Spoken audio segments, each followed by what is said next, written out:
Some memories don't fade. Sometimes you miss the old days, but nothing changed unless you change what's around you. How you think, how you live, how you speak, how you walk, how you blink, how you talk, how you teach, how you reach. Let it sink.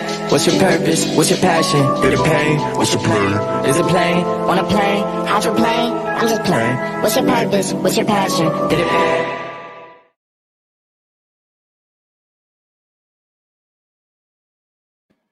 We are here. This is Plugged with Molly and Joe, the Mental Warriors. It's coming like clockwork. I am Molly the Voice. That is Words by Joe. You tune into us, you're bound to get some type of information, something that you ain't know nothing about before. Maybe you did know about it, you know a little more about it. But like I said, I'm Molly. That's Joe. Joe, I'll have to be. What up?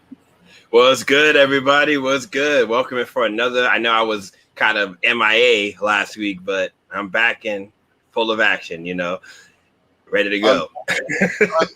Unfortunately, you was MIA. You're always missed. Of course, you're going to be missed. You know what I'm saying? I mean, your insight on things. I hope you caught that. Who I paid homage to last week. Oh yes, I definitely appreciate that. Thank you, brother. That was very, very heartwarming. I think that's a cool cat. You know what I'm saying? One cool cat right there. But without further ado, because we did have one spectacular moment in hip hop, I would like to say. What you think? You go there?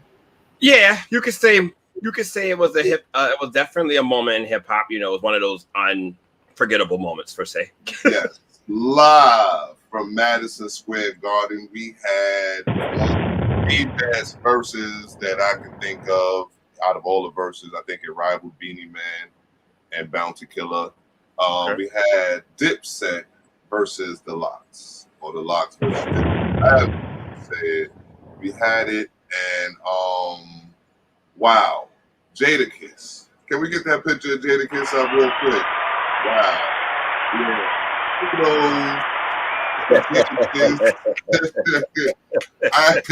Kudos to Jadakiss.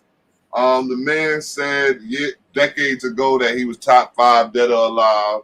He said it, he meant it, and he's lived it, and he proved it this past week. What you think? Well, we ain't been hearing from Jada in a while. You know what I mean? He been away for a minute, and people tend to forget about those who don't talk that much. But then when he came back with all those bars, it was like, oh man, we see why he said he was one of the top 5. You know what I mean? So I loved it. I was like, sometimes it's best to speak when spoken to, and when you got something to say, just say it and let people know that you're still here. So kudos to Jada for doing that. Yeah, I think he really let everybody know that he was still here. He's still relevant. He still can spit bars. His energy was great.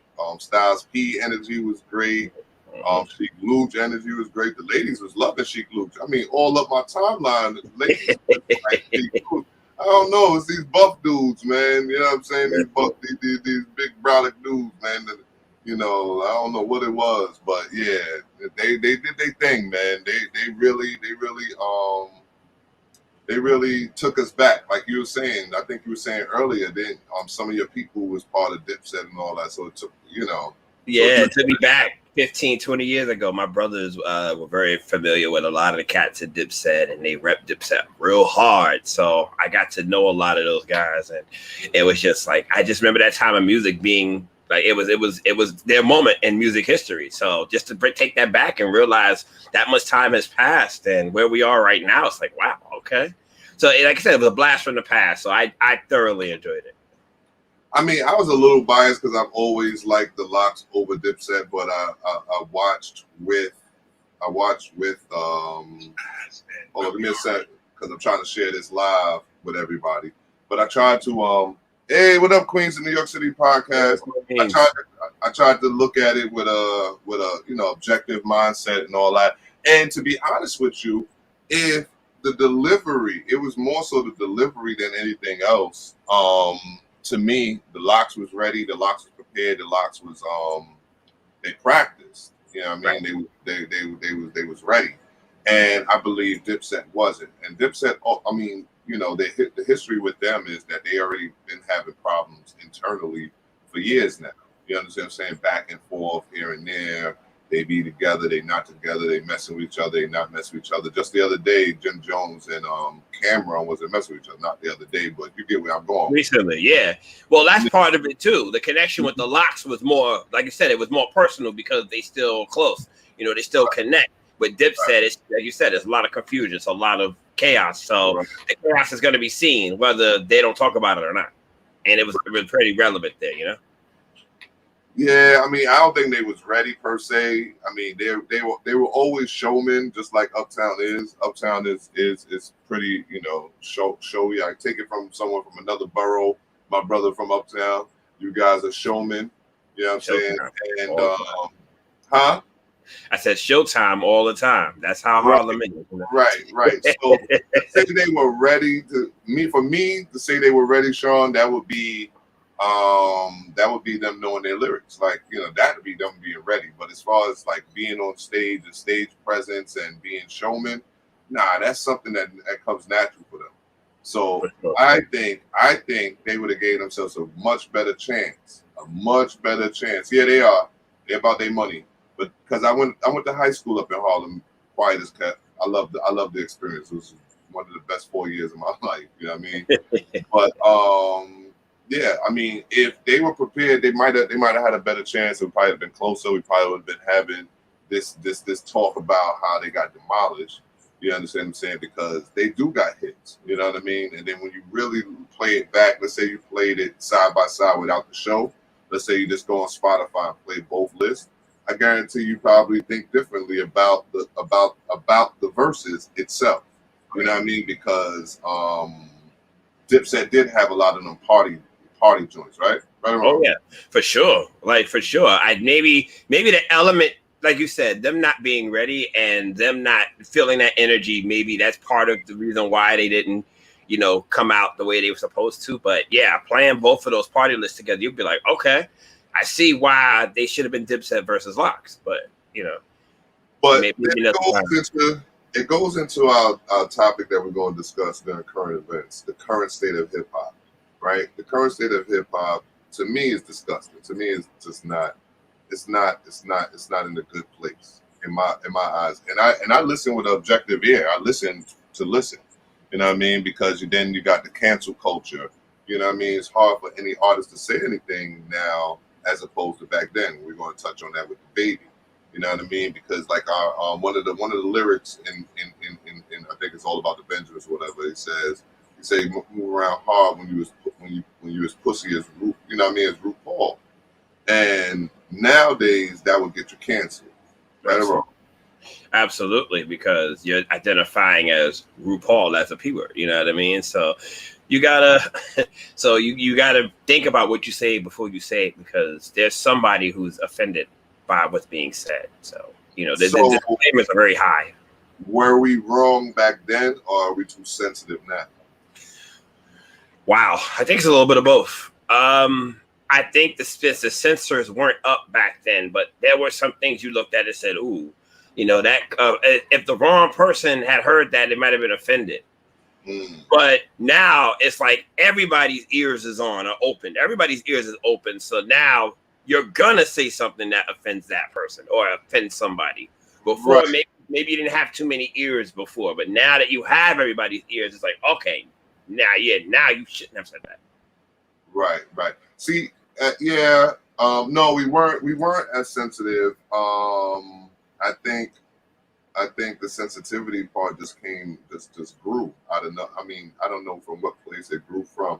I think it grew from, you know, victimizing and stuff like that, the victims and stuff like that, people calling out, people getting strength to call out what's happened to them and all that, what's happening to them, and don't want to stand for it anymore. But I think it's getting out of hand now.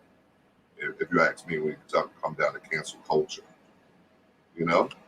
Well, I've definitely said my piece on these things. I think it's still a form of division. You know, yes, there are things that are going to hurt. Yes, there are things that are offensive to people. But we got to really sit down and identify what's offensive and what's not. So then it's a way of division, whereas they keep us divided within ourselves. So right. So instead of blacks uniting, we're going to separate it trans black or gay black or lesbian black because, you know, and have us hating one another in that sense as well. Right. The more division, the more classes that you have, the more division that you have. It's like, well, you have another group out of another group, but in one and all, we're still the same. Right. Well, that's interesting. We're gonna probably touch on it again when we talk about the baby situation later on. So I think people these days look to be offended and play a victim role. Yeah, when I say victimization, I don't know. Maybe it's a word, maybe it's not a word. But I think people use it as a tool, as a weapon for, you know, to get their way. You know what I mean? Being the victim. And we're going to speak to it in a little bit. Go ahead. It's also, I personally feel it's selective.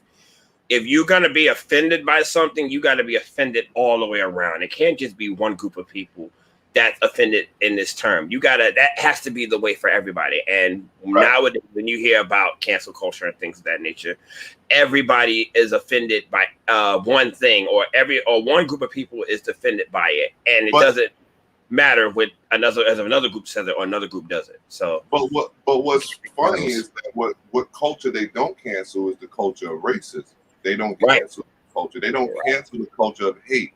They don't cancel the culture of gun ownership.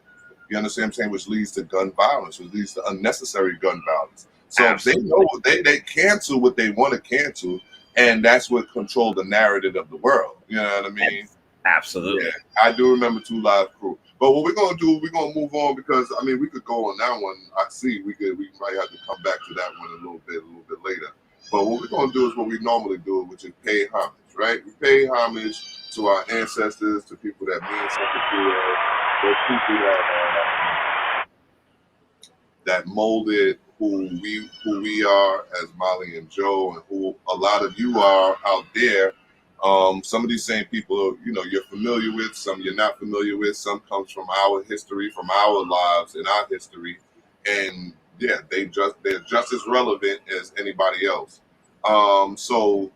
But before we do that, we're on all platforms. We're on YouTube, Facebook, Instagram, Anchor.fm, Spotify, iHeartRadio, Mixcloud, Google Podcasts, iTunes Podcasts, the Evening Rush Network, of course, and Deja Vu TV. You can call into us at 929-441-2417. That's 929-441-2417. I thought we had a video from the Evening Rush Network. Then we have somebody on the streets from the Evening Rush Network. Right. Hello, where you at? I'm waiting for it, man. We had. What's good, man? I'm out here in Harlem. After the ultimate defeat to the Locks, I need to find Freaky Zeke. Yes, that's right. I'm looking for Freaky Zeke. So I can ask them, yo, why you ain't have no change on last night, my nigga? Like, you out here posting and zipping. I'm here on 125th and I'm looking for you. I'm in Harlem looking for Freaky Zeke.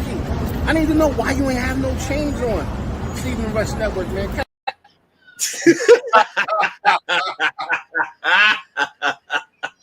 Listen, they not going to die this down. That's going to be forever. Shout out to Sean. Shout out to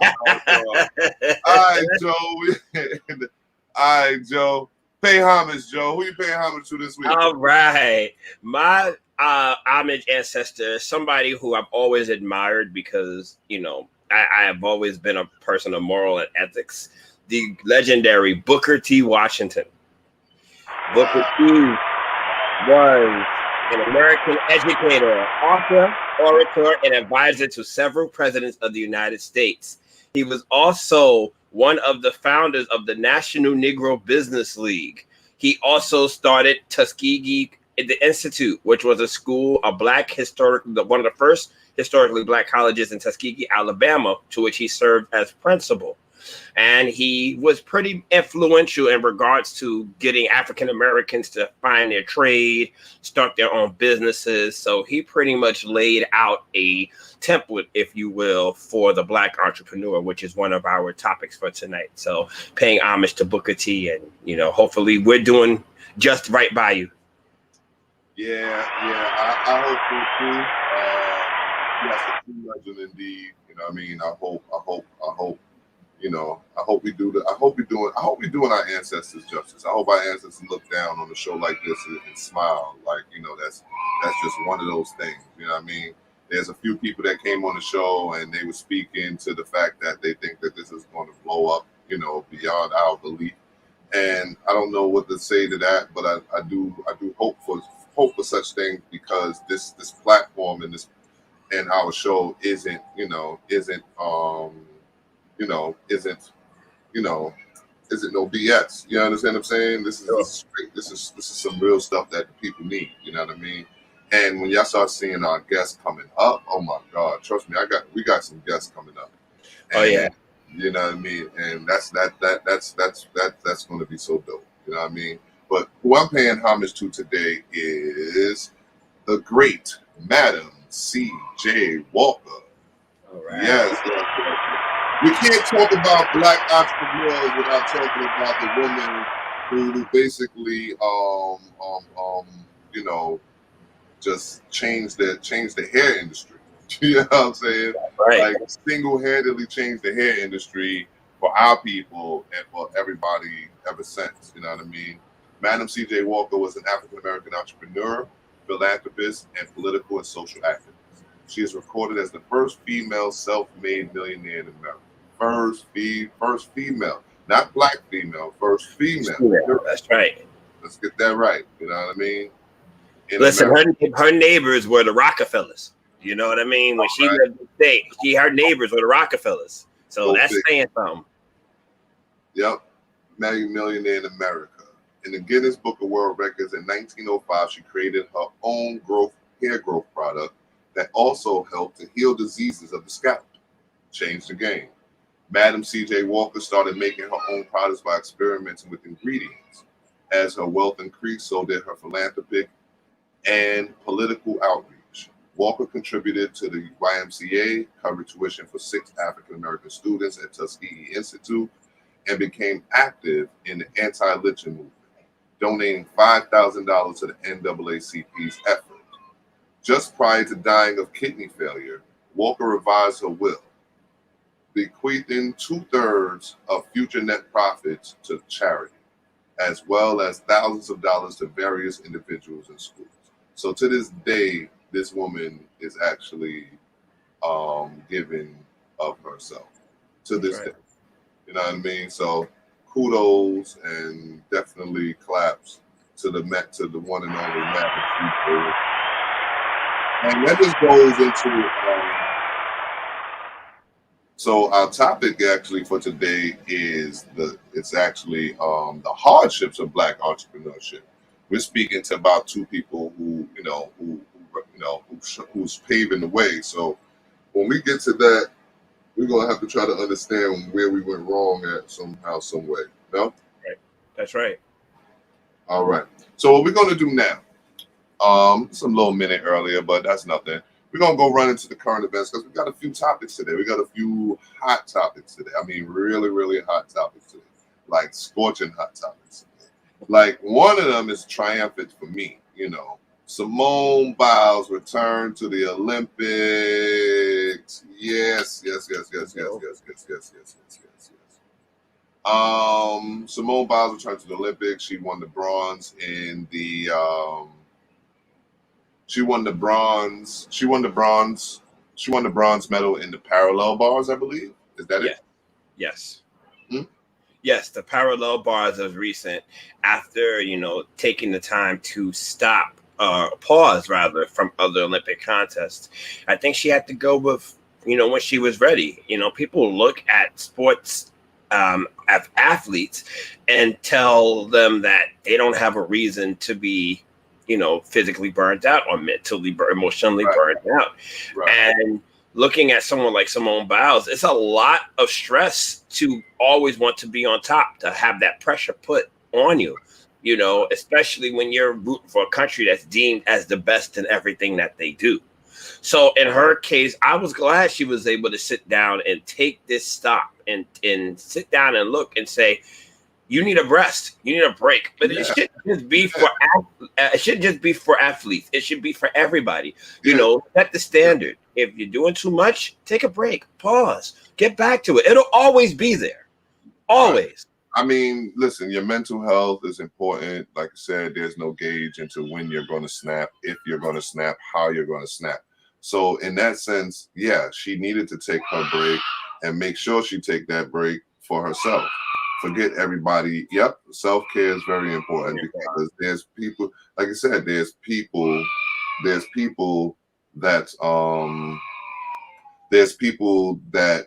when their mental health, you know, like I said, you never know when they're gonna snap.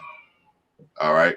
And in not knowing that, you have to be more mindful of people's mental health. That's the truth. I mean, I just looked at what's going on, and then you had a lot of athletes, not just Simone, like most other, like Sha'Carri Richardson, and quite a few others that have recently during this Olympics have just decided to look at mental health and tell people how important it is. When the pressure's put on you, don't think that it's that we're always going to be 100% or always going to be the at the best that we need to be.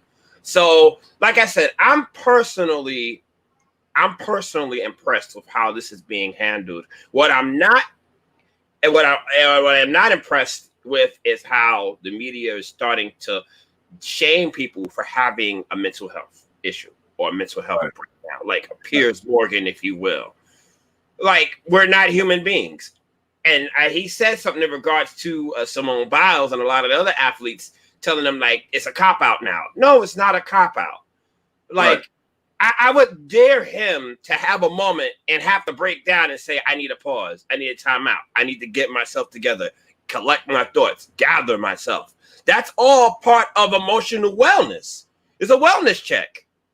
Right. So for him and other media to sit there and say it's an excuse, it's never an excuse if you're not if you're not feeling your 100%. Never an excuse.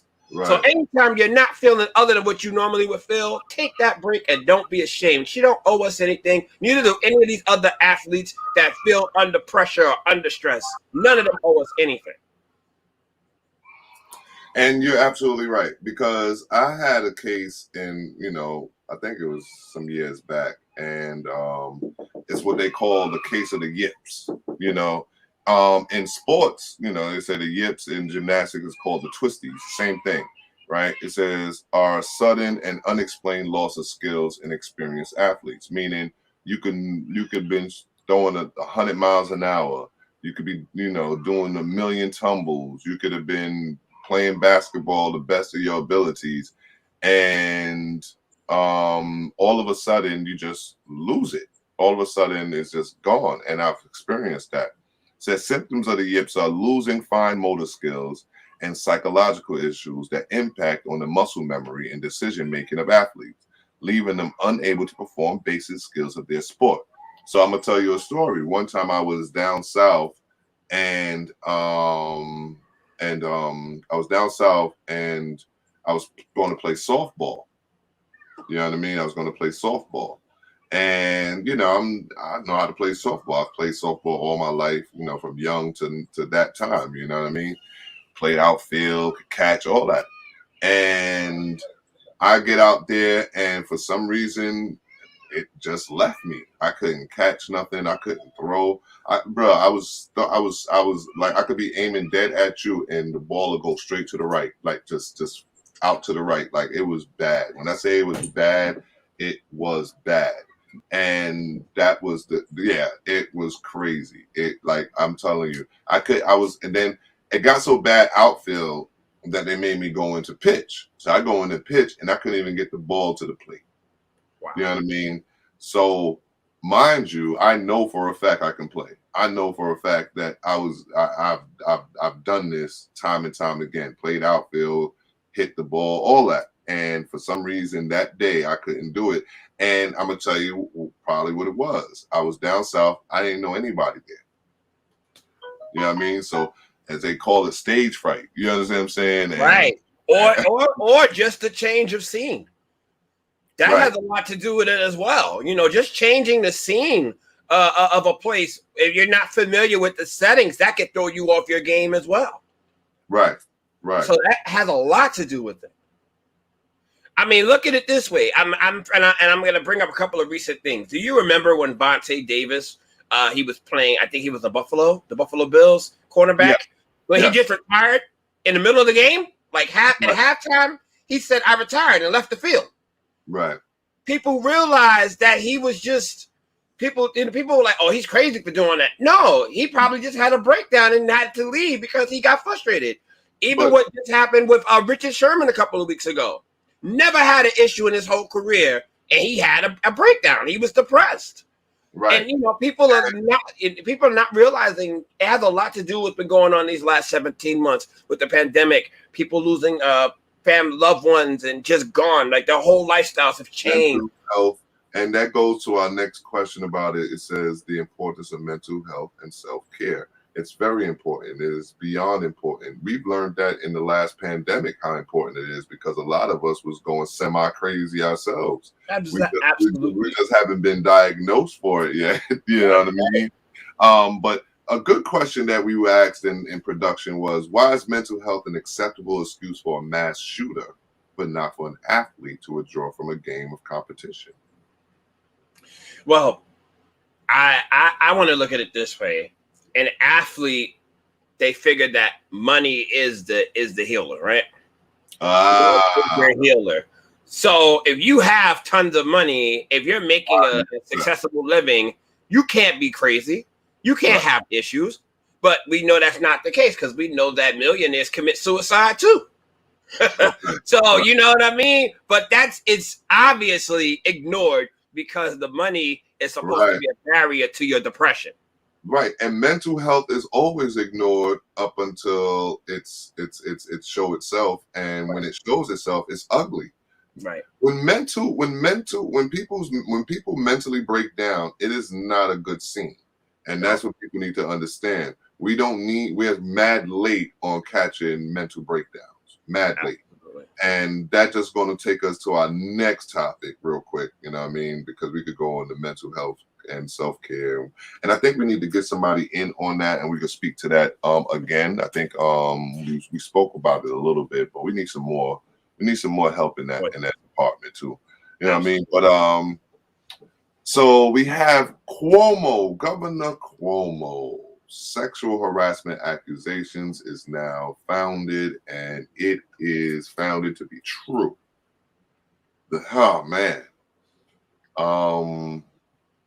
It smells smells like a witch hunt, you know what I mean?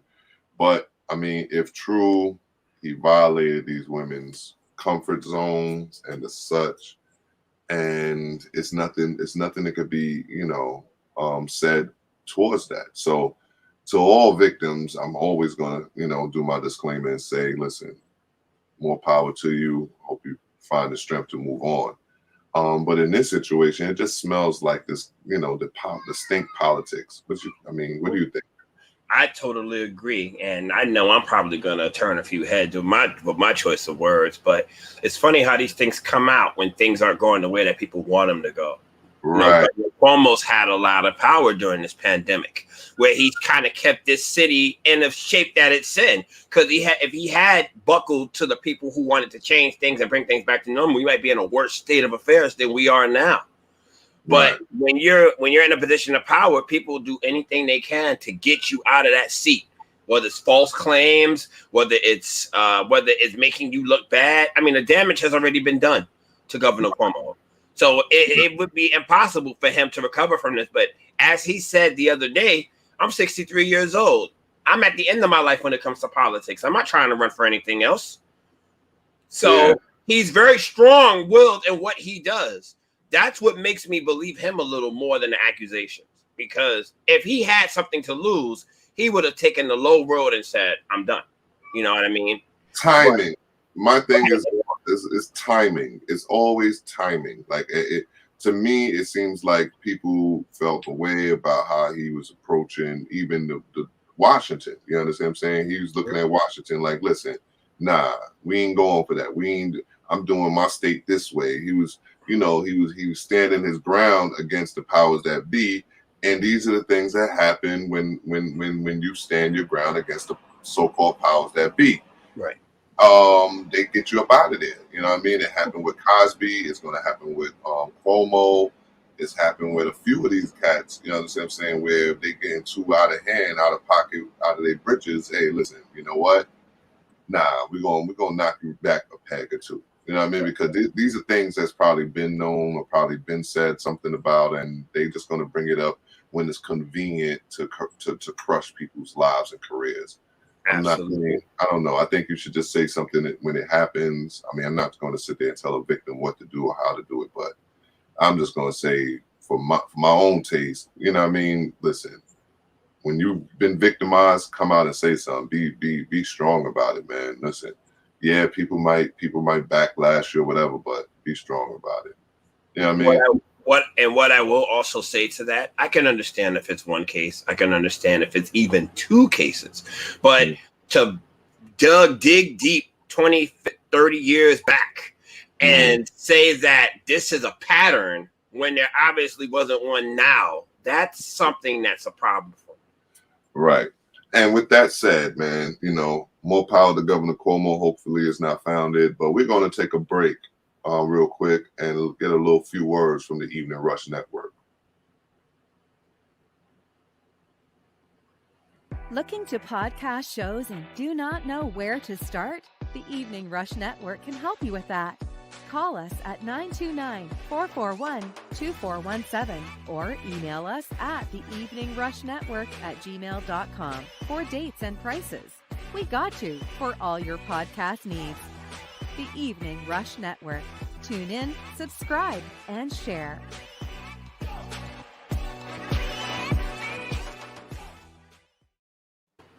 And we are back, and of course, we are sponsored by none other than the Big Apple.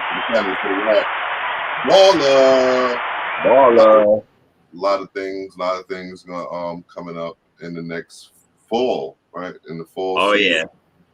Got, you know, Ball of Bronze is going to do some things, and Ball of Beauties, everything is going. I see a lot of good things happening. Of course, we're on Instagram at Plugged MJ. That's at Plugged MJ. We're also on Facebook. We're on Facebook. That's Plug with Molly and Joe. On Facebook, that's at Plug with Molly and Joe on Facebook. Now we're gonna just shoot right into our next topic because we touched on it earlier with our who we paid homage to. And if we have a few minutes afterwards, I do want to touch on the baby situation as well. All right, Sure. We'll go back to that one. But topic of the day is the hardships of Black entrepreneurship. Wow. Yeah. That topic, why did you bring that topic up, Joe? Because for most that don't know, I am a incoming Black entrepreneur. I've dealt with a lot of small businesses up here in Harlem for a long time, and I'm taking that next step to start my own Black business, you know, my own entrepreneurship, if you will. And I'm seeing the difficulties that apply when it comes to small Black-owned businesses. Nowadays, it's almost like you have to have wealth in order to be a business person. Right. There is no level that starts from somebody who doesn't have anything yet and starting from the bottom to the top. Right, like a lot of these good old American stories, American dream stories, where Exactly. They start from nothing and they create an empire. We don't get those opportunities. And just like you yourself, I guess, you know, I could consider myself a Black entrepreneur as well, trying to do something within the community and, you know, have that be my career, my job for the duration of my life. And it's hard. It's tough out here. It's tough to get people to support. It's tough to get people to even just like what you got going on, or watch what you got going on, or just share what you got going on. You tell people to share, they looking at you like, you know what I mean? I've literally handed flyers out to people and they're like, oh, I don't have no kids. I'm like, well, you got people that you know that got kids, and they look at you like, nah, I don't. Like, what kind of monk like you ain't got nobody that you could pass this flyer off to. You know what I mean? And the hardships of it for me is like you said, it's the finances. It's the finances. It seems like you have to have so much money. You know what I mean? Yeah, to get people to share. Yeah, you have to have you have to have so much money to even get your get you off your feet. And what's crazy about that is that in many ways, the system has many ways for us to gain that capital without people having to come out of their pocket. Just like if we like a platform like this, or a platform like Spotify, or a platform like Facebook, or a platform like Twitter, or a platform like TikTok. Whereas all our people would have to do is just share content, share our entertainment, share our words. No. Oh yeah, it looks simple, but it's not, and it's not. The difficulty lies, like you said, in communication. It lies in getting the word out there. It lies in gathering resources, because I think it's such a strong atmosphere now. It's a strong atmosphere in business. So everybody's looking for the next big thing or looking for the next new thing. And everybody's minds is set on that. So the supply and demand is high, but it's also overstretched. Like, you don't know who's the real deal or whatnot. It was easier growing up, or it was easier back then because not everybody had it. So when you saw one source of something, you said, oh, this is something new because it's the only one out there. But now when you have multiple people doing the same thing, it becomes something that drags. It's tiring. The dinner plates, and you're talking about the dinners, the weekly dinners. Everybody's open. Yeah. Yeah. You start taking off of everybody's one big plate, and everybody done grabbed into the plate, and there's nothing left. There's no substance there anymore because everything is gone. Everybody done took into it. I mean, my solution to some of that is there needs to be a collaborative or a collective of that particular union or that particular source, and they come together and spread it out to the world and say, we're different. We're different podcasters, or we're different this, but we all have the same goal. If you want to talk to one of us, you got to talk to all of us. Like the Evening Rush Network, in a sense. Like, right. He got like about 8-9 shows, but we're considered a family. I can't wait till we start doing those type of things where we start connecting with the other podcasts, because that's one of the other things that we can speak to. It's self-help. You know what I mean? Within our own circle of the Evening Rush Network, we can help boost each other by just doing what? Sharing one another's content. You understand what I'm saying? Sharing one another's content and have it be like clockwork. Listen, so-and-so show on. All right, I'm sharing that live and the such. You know what I mean? So, or going on each other's shows and talking our truths or talking our stuff. You know what I mean? That's it's the unity within it, right? But then we spoke about the lack of access to capital and credit. You know what I mean? So now we're going to the system part of it. So we went to the personal part where we ourselves don't necessarily support one another, but then you have a system that don't support us as well, right? Well, the system, people look at modern day economics, modern day economy, modern day money as a game. It's almost like you're gambling to a sense. I look at the stock market and I look at a big gambling ring, if you will. People putting money that they don't have into something, and you're playing like Russian roulette with the stock market. You could win or you could lose. There's no guarantees. I guess I compare it to gambling. And that's what I look at when I look at lack of access to capital and credit. A small business is not going to have capital or credit because they're new. They have nothing. They have no resources. They have no substance. So you can give a big business capital and credit because you know that they're there and they can back up what they have. And not even a big business either. They're small. Small business too, but I guess it also goes to supply and demand, if you will. It goes into what's in demand right now, what's in supply. Are people interested in what you have to sell? If they're interested, then you have ways to access credit and capital. But if you're a business that is like brand new and trying to figure yourself out, you may not have that, because people can say, oh, you're a one-hit wonder, or you may not be around long enough to access credit or capital. Right. But now watch this. Watch what happens. Now, so they could get the capital from banks and other investors if they have credit.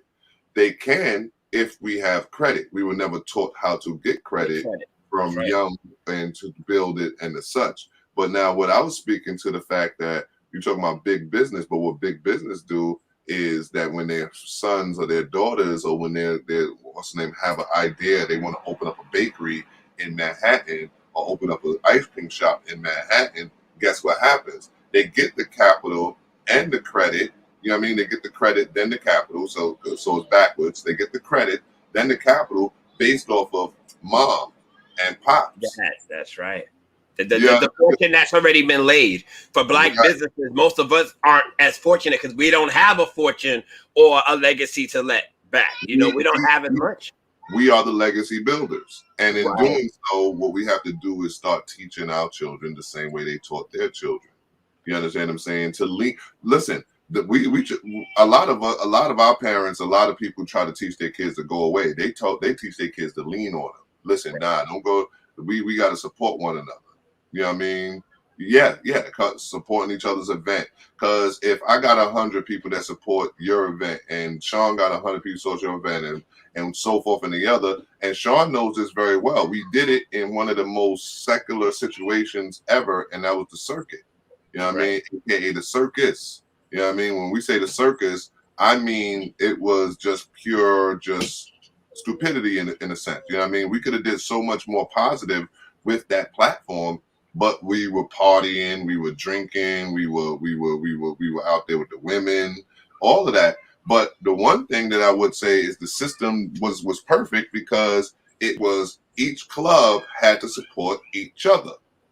You understand what I'm saying? So that's what that's what the hardship of Black entrepreneurship come based on the lack of support of one another. You understand what I'm saying? You know what I mean? It's almost like the barter system. Like, all right, I make milk. I got milk over here. What you got? You got wheat? All right, well, let's do this trade. You understand what I'm saying? Nah, I got milk. You got wheat. If I need wheat, I'm gonna go to the store. Think about it. You understand what I'm saying? And if they need milk, they go to the store instead of coming to me. Right. You understand what I'm saying? So that's the problem with Black entrepreneurship, if you ask me.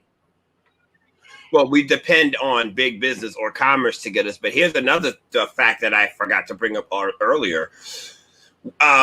Growing up, back in time before we were born, our parents and their parents, they had a trade or they had a particular skill that got them into business. It was a little easier back then because that skill is how they lived.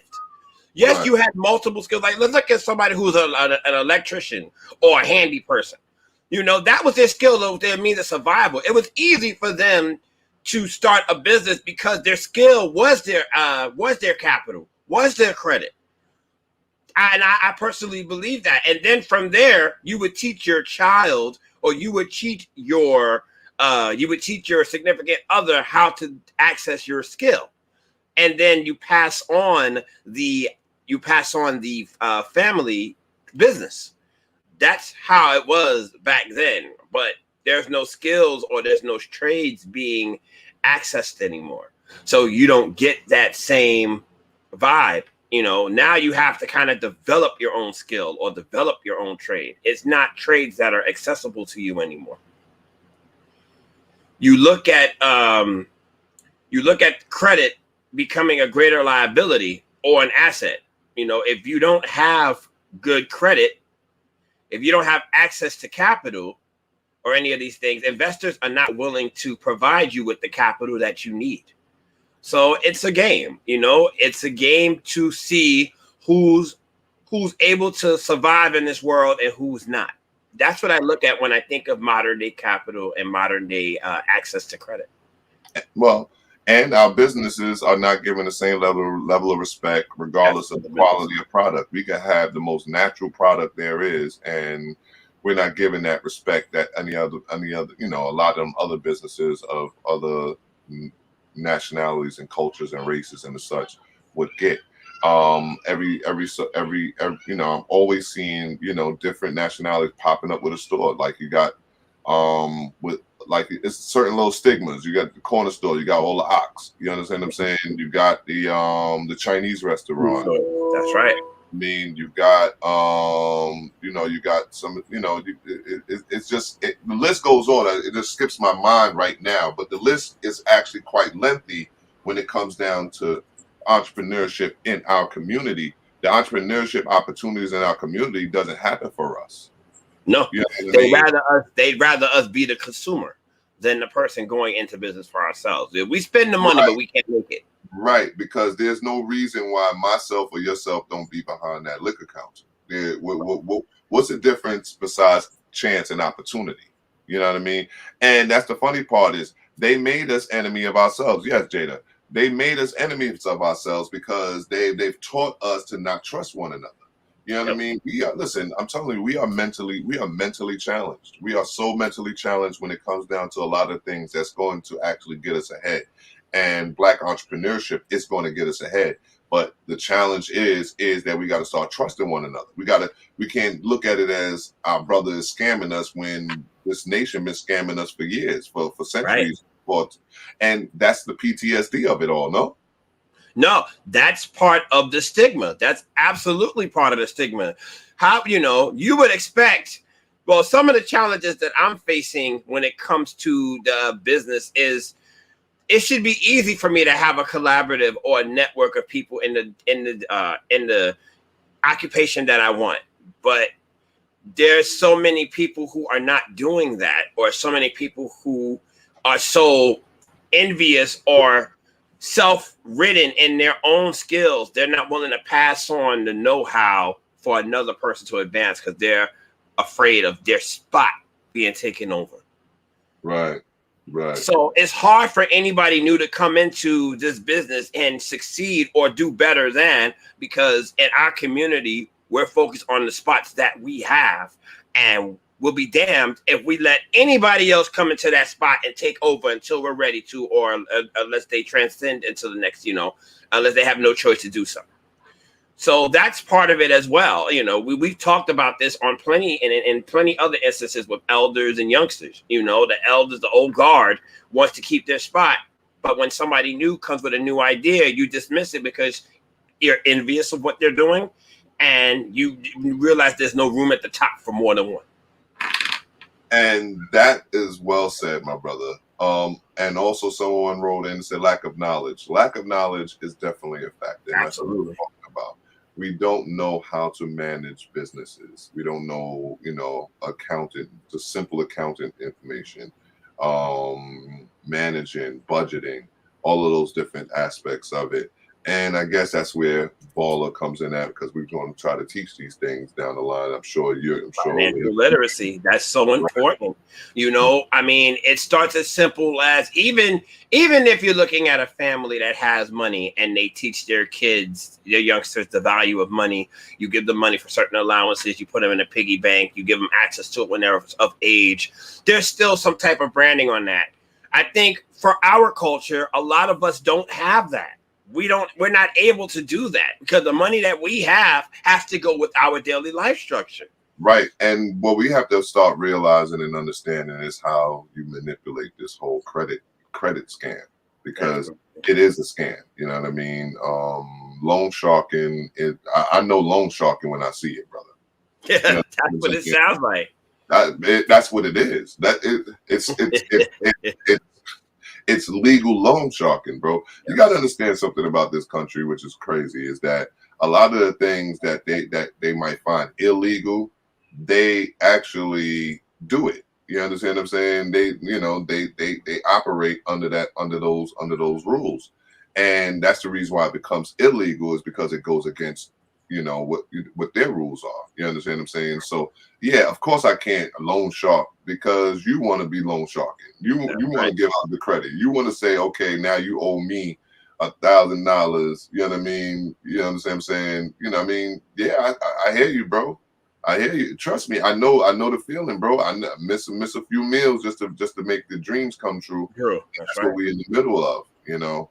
But yeah, man, it's deep, man. It gets deeper and deeper when you start thinking about, you know, what we want to do as entrepreneurs and the heart we have towards our people and what we want to bring to our people.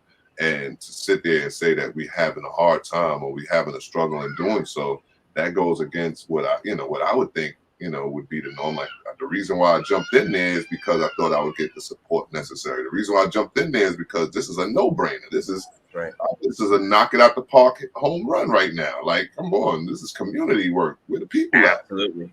I tell you what I did do, because I was feeling pretty down over the weekend. So in Brooklyn, they have, Tama Streets during, on Tompkins. And there's a lot of Black entrepreneurs along that route. So what I did was as I'm purchasing Black, because I always buy Black first before I buy anything. So I'm over there looking at the vendors and I'm talking to a few of them and I'm asking them, well, what made you decide to go into business? What type of support did you have? Because sometimes we have to look for those who are already there. Like, were you scared? Were you nervous about them? And I got a lot of positive influence from that. So thank you to those vendors that I spoke to over the weekend. And I'm real positive in getting my business going. A couple of weeks and I'll be able to make that big announcement. But it's just having that support, because you could tell people about your vision and people will automatically spike you because you're doing something that they didn't want to do or that they couldn't do, or they're jealous that you're doing it first. So, but for me, I've had a good support system in regards to encouragement. And, it's just taking that next step to push this business forward. And that's a little challenge in itself because there's so much time in the day to do that. I realize within what you're doing, because you still have to keep your 9-to-5 going until you get comfortable to where you want to be to, continue your business. So that's another aspect of it. There's not enough time to do both. Right. And like I said, time and time again, it's a matter of resources. You know what I mean? Time and time again, the downfall of the Black entrepreneur is resources. It's not enough resources because, like you said, we have to pay bills. We still have to live. We still have to keep the lights on and all that other stuff. So as much as you're trying to wait it out for this to happen, a lot of other things is happening. Whereas, like I said, a lot of other cultures have a lot of more help. And it just happens to be within their culture to have that kind of help. Like I've looked in the Indian culture, they'll live together. There'll be 10 of them in the house, 20 of them in the house. Not saying it's very, very safe or sanitary, but they do that so that they can consolidate bills, and then one by one, each one of them get a store. And then all of a sudden from this store, each one of them get a house. And then all of a sudden, everybody got a store and a house and they live in.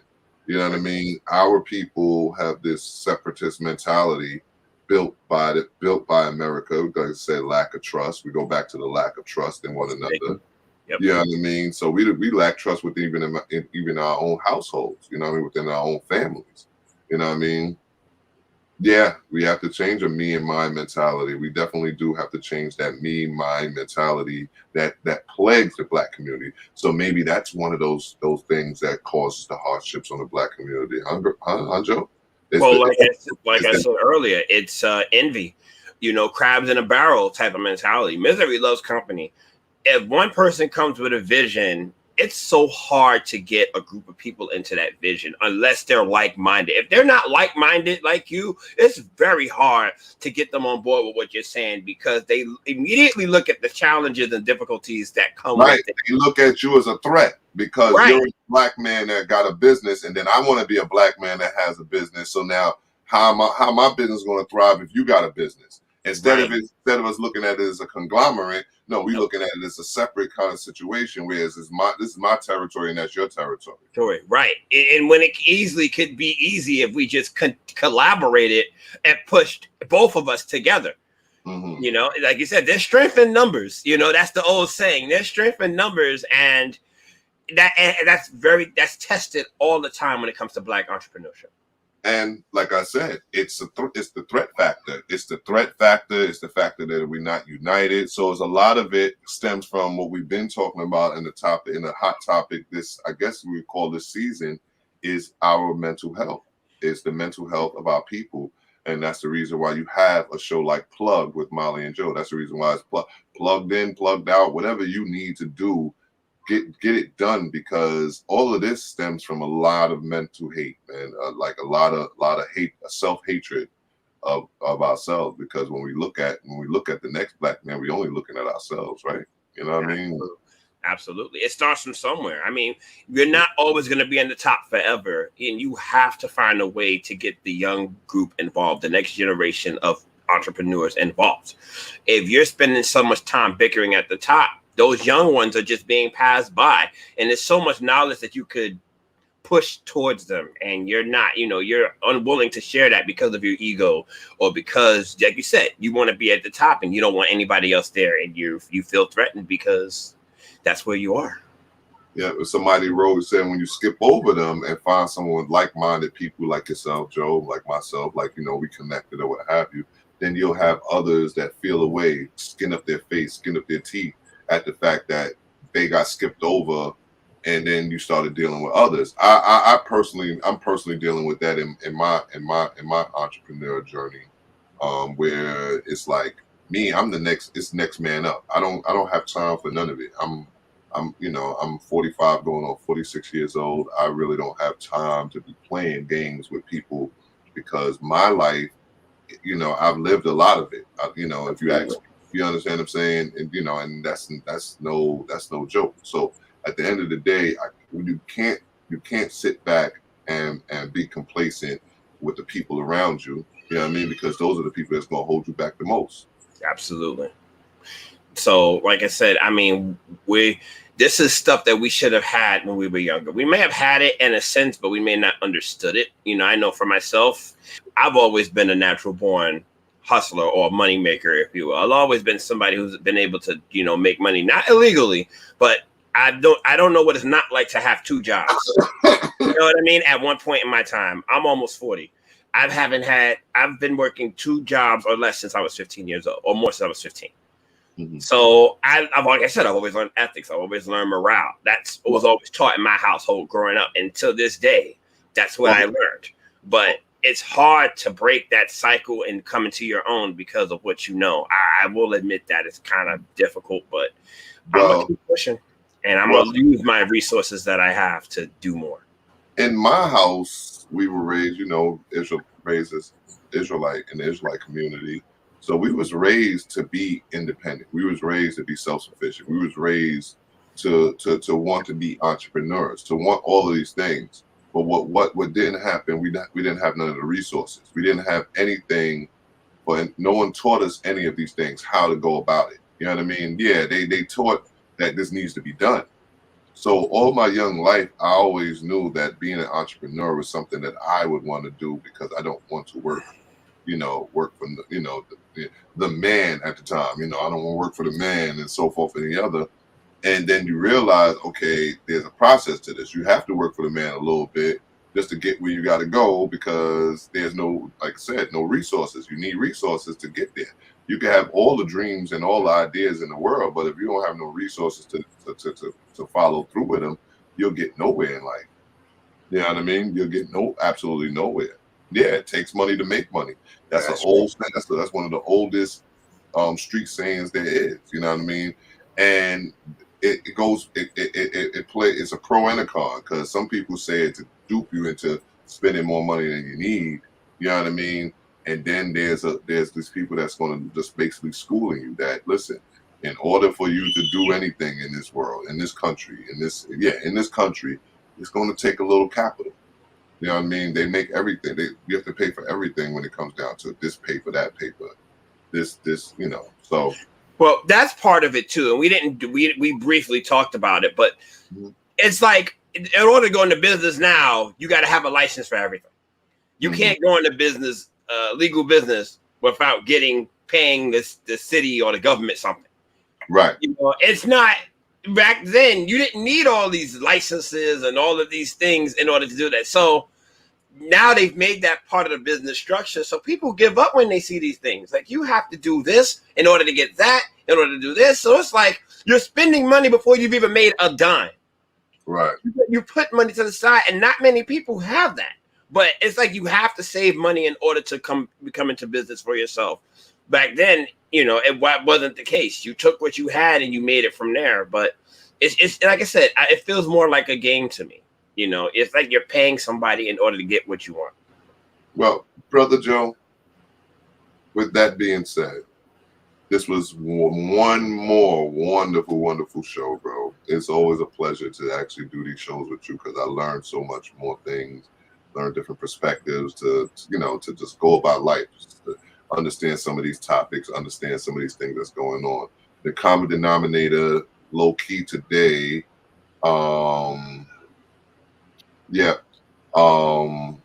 one thing that we low key was talking about today was the mental health, and that's big. That's been spilling through all of our topics today when it comes to when you really think about it. You know what I mean? Even when we talk about the state of hip hop, that's a matter of mental health too. Trust me. There was an agenda that really came through on that. We'll talk about that, the agenda. Yeah, that's the next topic, the agenda. Yeah. That'll be good because there's so much we can talk about in regards to that, and I'm already looking forward to it. All right, so look forward to our next topic, which is the agenda. We appreciate everybody. We appreciate the Evening Rush Network. We appreciate all the platforms that have us on. I'm going to read them again because there are those who might have came onto the show late. You know what I mean? Who knows? So if you didn't know from earlier when we said it, these are the platforms we're on. YouTube, Facebook, Instagram, Anchor.fm, Spotify, iHeartRadio, Mixcloud, Google Podcasts, iTunes Podcasts, the Evening Rush Network, of course, Deja Vu TV. And we're on Instagram, that's @plugged MJ. We're on Facebook, that's Plugged with Molly and Joe as you see it. And with that, man, I want to say peace to everybody, man. Joe? Peace.